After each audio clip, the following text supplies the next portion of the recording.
Morning વિદ્યાર્થી મિત્રો. હવે આપણે આજે ધોરણ 12 સાયન્સ એની અંદર ચેપ્ટર નંબર 6 એની અંદર એપિસોડ તમને પછી કહી દઈએ છે. હવે આગળ ક્રમશઃ સવાલ જોઈએ. ચુંબક આ પૂછાયેલો સવાલ છે બોર્ડ પર. ચુંબકીય ક્ષેત્રમાં લંબ રૂપે અત્યારે ચુંબકીય ક્ષેત્ર જો મેં તમને કહ્યું તો ચોકડી બોર્ડ આપેલો. ચોકડી એટલે આપણે ચોકડીમાં શેના માટે જઈએ? આપણે મમ્મી કે શેના માટે જાય? ચોકડીની અંદર કપડા ધોવા, હાથ પગ ધોવા એના માટે ચોકડીમાં જાય. ચોકડીમાં જઈએ છે એનો મતલબ કે ચુંબકીય ક્ષેત્ર જો છે ચુંબકીય ક્ષેત્ર ચોકડીમાં અંદર તરફ જતી દિશાનું સૂચન કરે છે. એટલે અહીંયા આગળ અંદર તરફ જાય. અંદર જાય તો શું થાય? અંદર જઈને ક્યાં આવે? બહાર પાછું આવે. બતાવ્યું નથી કે લઈ વારંવાર તમને કહેવામાં આવે છે ચોકડીમાં હંમેશા જવું બળ રેખા જવી. ચુંબકીય ક્ષેત્ર અંદર જવું, ચુંબકીય ક્ષેત્ર બળ રેખા અંદર જવી. બરાબર. હવે એટલે ચુંબકીય ક્ષેત્ર બી જ્યાં ચોકડી હોય ત્યાં આપણે બી બતાવીએ સદિશ રાશિ એટલે ઉપરથી. હવે શું કરે છે? આને જોઈ જોઈને બધું લખવાનું છે. થોડું તમારે લિટરેચર તૈયાર થાય. એમાં ગોખવાનું કઈ નથી. બે વસ્તુ આવશે જોઈ લેવી. તમને મસ્ત વર્ડમાં બતાવી દીધો. શું લખ્યું? યુ આકારની આ લંબચોરસ વાહક ફ્રેમ બરાબર જેને ચુંબકીય ક્ષેત્ર બી માં મૂકેલી છે તે સમયે એના ઉપર કોઈ એક અહીંયા વાહક ફ્રેમ પીક્યુ મૂકેલી છે. એટલે કઈ રીતે? આમ કરીને તાર પર એ રીતે ગોઠવણ છે. ખ્યાલ આવ્યો? એટલે ટી સમયે આ પીક્યુ વાહક તાર આ યુ આકારની ફ્રેમ ઉપર આ પ્રમાણ ગોઠવેલો છે.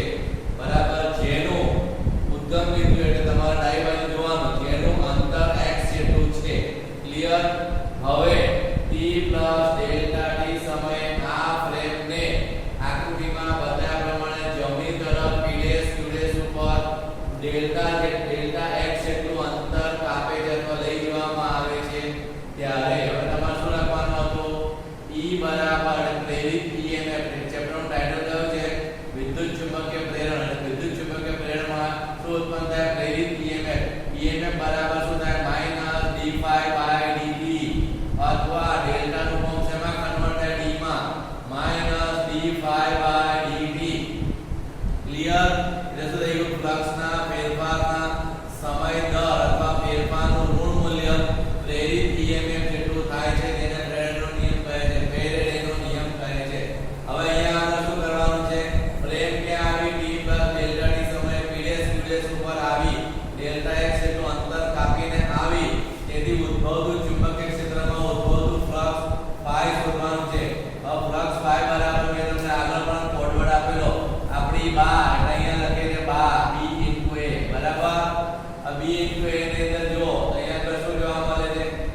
a બરાબર જો શું કર્યું છે? લંબાઈ અને અહીંયા આગળની પહોળાઈ x ધારેલ છે. અહીંયા આગળ b એમનેમ રહે. a એટલે આડછેદનું ક્ષેત્રફળ બરાબર લંબાઈ ગુણ્યા પહોળાઈ એટલે x લીધું છે. પડી ગયું સમજે? આગળ ફ્લક્સ phi બરાબર b * a x. હવે જો એટલે આ phi ની કિંમત આમાં મૂકવા આપણી જોડે e મળેલો છે. એટલે શું કરું છું? આ સાદું ભાઈ જો e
કઈ રીતે રૂપાંતર થાય બરાબર એ બંને હંમેશા રૂપાંતર થાય ત્યારે બંનેનું મૂલ્ય સરખું હોય છે બરાબર એવું સાબિત કરવાનું છે. હવે આપણું ચેપ્ટર નંબર 3 તો ચેપ્ટર નંબર 3 ની અંદર ઓહમનો નિયમ I બરાબર V upon R ની જગ્યા પર અહીં લીધો છે I બરાબર E upon R એ કયો લીધો તો એ હમણાં સૂત્રકાર E બરાબર માઈનસ BLV માઈનસ ચિહ્ન અવગણેલું છે upon ઓહમનો નિયમ R એટલે I બરાબર E upon R માં BLV upon R બરાબર. હવે મેં તમને કીધું તો ઇલેક્ટ્રિકનું બિલ ભરવાનું બાકી છે તો અહીંયા બળ કયો લાગ્યું અહીંયા આ ચુંબકીય ક્ષેત્રમાં બળ કયો લાગ્યું તો ઇલેક્ટ્રિકનું બિલ ભરવાનું બાકી એટલે અથવા કે હું F બરાબર F એટલે હું પોતે બળ લગાવું છું બરાબર ક્રિકેટ રમું ત્યારે F બરાબર એટલે હું LBW આઉટ કહું તો એટલે F બરાબર ILB બરાબર અથવા ઇલેક્ટ્રિકનું બિલ એટલે અહીંયા આગળ જોઈ લો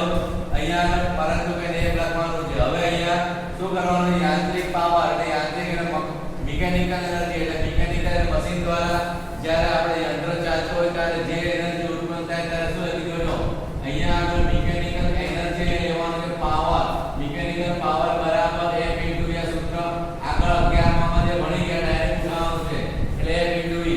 હવે F બરાબર મેં તમને લખ્યું છે અહીંયા આગળ ILB બરાબર અહીં જોઈ લો તો બિલ ઇલેક્ટ્રિક નું બિલ B એમ નામ આવે છે એટલે અહીં શું કર્યું હવે અહીંયા I પસાર હવે શું કર્યું I બરાબર આપણે લીધેલું છે ચેપ્ટર નંબર 3 I બરાબર E upon R E બરાબર BLB હમણાં ઉઠાવી ઉપરથી માઈનસ ચિહ્ન કરનાર B નો B I બરાબર BLB upon R એમનો ઉતારો L એમનો ઉતારો B એમનો ઉતારો સાદુરૂપમાં 2 B સ્ક્વેર થાય 2 L થઈ ગયા એટલે L સ્ક્વેર થઈ ગયો 2 B થઈ ગયા B સ્ક્વેર upon R આ મિકેનિકલ એનર્જી એટલે પાવરનું માં યાંત્રિક પાવરમાં સૂત્ર એકનું ભૂલાઈ ગયું. હવે પાવર P બરાબર પાવી જેતપુર યાદ રાખવાનું મેં કરોડ આપેલો પાવર P બરાબર પાવી જેતપુર ગામનું નામ છે પાવર P બરાબર પાવી જેતપુર V બરાબર આપણે એ લઈએ છે બરાબર એટલે P ફરી I જેમ અહીંયા ઉતારે એ પ્રમાણે કોપી પેસ્ટ ફરી B સ્ક્વેર L સ્ક્વેર બરાબર અહીંયા આગળ સૂત્ર પૂરું થઈ જાય છે.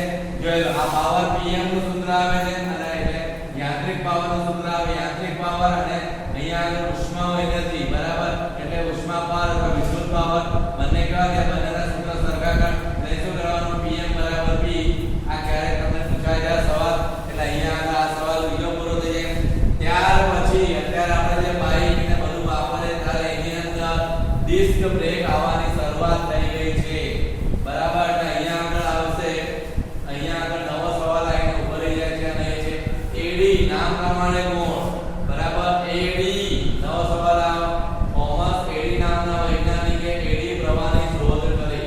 હવે જો અંદર તમારી બુકમાં આકૃતિ ખબર પડે એવી નથી એટલે અહીંયા આગળ એડી પ્રવાહના નામ જોઈ લો આપણે ઘરની અંદર એડી પ્રવાહ અથવા આપણે ઘરની અંદર જો તમારે ત્યાં ફ્રીજ હશે તે ફ્રીજનું નામ શું હશે વ્હર્લપૂલ બરાબર વોલ જો સ્પેલિંગ ને પ્રમાણે સેટ કરો વ્હર્લપૂલ એટલે શું કહેવાય એડી પ્રવાહ બરાબર અથવા એને કહેવામાં આવે છે વમળયુક્ત પ્રવાહ આને એડી પ્રવાહ તરીકે ઓળખવામાં આવે છે બરાબર. આખો 4 માર્કનો સવાલ આપણે નેક્સ્ટ એપિસોડમાં ભણીશું.